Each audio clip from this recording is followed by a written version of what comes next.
Petrol விலை லிட்டருக்கு ₹1.29 diesel விலை 97 காசுகளும் உயர்த்தப்பட்டுள்ளது.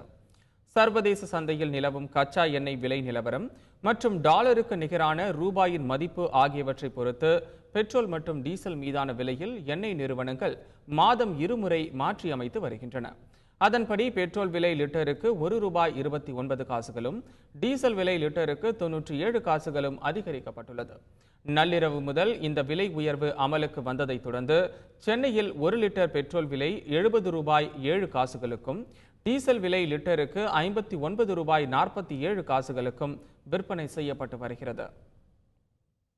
பெட்ரோல் விலை உயர்வால் அத்தியாவசிய பொருட்களின் விலைகளும் உயரும் என பொதுமக்கள் தெரிவித்துள்ளனர்.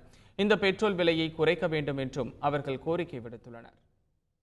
அதிகமாக அடிக்கடி கூட்டிடுறாங்க, ரொம்ப கஷ்டமாக இருக்குது சார். வண்டி ஓட்டுறதுக்கு கொஞ்சம் கஷ்டமாக இருக்குது. இங்கே போனோன்னா நான் ஒரு 50 ரூபாய்க்கு போட்டேன்னா 2 நாளைக்கு ஓட்டுவேன்னு வச்சுங்களேன். இப்போ 70 ரூபாய்க்கு போட்டேன்னா ஒரு நாள் 2 நாள் 1 நாள் தான் ஓட்ட முடியுது. அதெல்லாம் ரொம்ப கஷ்டமாக இருக்குது. குறைக்கும் போது கொஞ்சம் அதிகமாக குறைச்சாங்கன்னா நல்லாயிருக்கும். ஏற்றும் போது மட்டும் அதிகமாக ஏற்றிடுறாங்க. பெட்ரோலோட மட்டும் ஏறிடுச்சுன்னா மற்ற அத்தியாவசிய பொருள் அனைத்து விலையும் ஏறுது. அதனால் எங்களுக்கு இழப்பீடு தான்.